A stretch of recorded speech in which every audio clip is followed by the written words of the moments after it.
Well, DoorDash is joining a growing number of companies developing their own drones for deliveries. The company announced this week that it received FAA approval for its drone delivery program here in the US. Other companies have already developed delivery drones, including Amazon, Zipline, and Alphabet-owned Wing.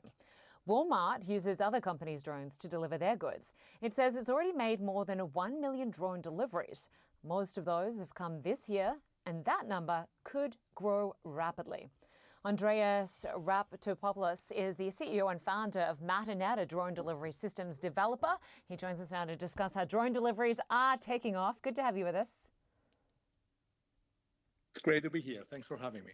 So drone delivery has for more than a decade been described as the future, but adoption certainly has been slower than many predicted.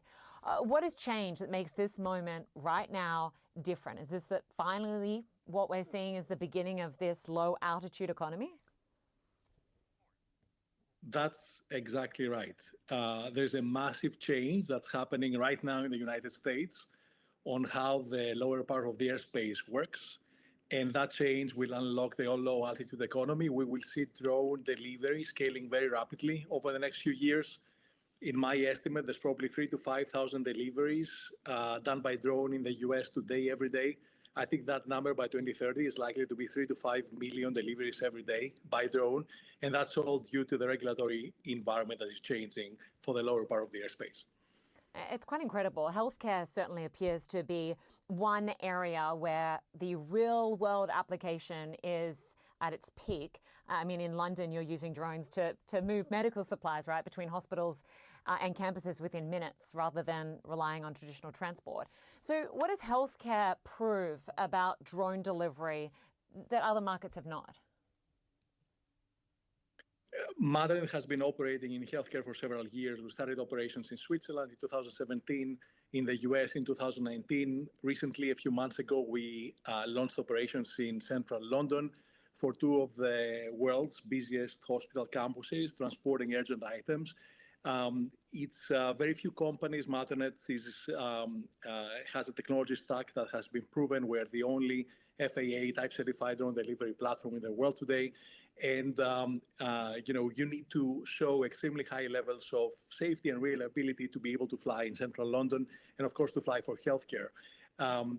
Healthcare systems can rely on us to transport urgent items very reliably and very quickly.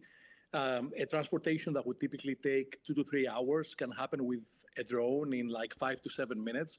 And this really changes how healthcare is being delivered. Imagine if the diagnostic that is driving a set of healthcare decisions that is then driving patient outcomes, instead of taking half a day for it to be complete, for it to be able to be transported within 5 to 7 minutes, and the decision being in the doctor's in front of the doctor within like a couple of hours. It's really transformative, and it will really change patient outcomes as our services in London and elsewhere scale in healthcare. And you mentioned the FAA type certification. You've got operations across multiple countries. So has regulation finally caught up with this technology? Yeah, it's been a long process for the FAA and regulatory authorities around the world to really figure out what is going to be the regulatory framework for drone delivery to scale in the lower part of the airspace. We fly fully autonomous missions in altitudes up to 400 feet above ground level. And, for this type of technology to become ubiquitous, regulatory authorities around the world really need to figure out how this can operate autonomously at scale. And this is now here. There's a new rule that has been proposed by the FAA last August. It's called Part 108. We expect that rule will become finalized sometime this year. Matternet is one of the very few companies that already operates under the premise of this rule. We operate here in California for residents of Mountain View in Sunnyvale, for instance, doing deliveries of everyday items to them. They can order something, and within 5 to 7 minutes, they can have it at their home. And of course, we operate in many other places, including London, for healthcare, doing these types of operations that are very, very advanced. Drone delivery is magical when you get to experience it. The speed that you get out of it and the reliability is really sort of, very, very different from what you would expect from road systems. And it happens in a way that is very clean for the environment, of course. It doesn't generate any traffic or any emissions. It's really the future. Andreas Raptopoulos, we appreciate your time today. It really is fascinating hearing you discuss what is the future. Good to have you with us. Thank you.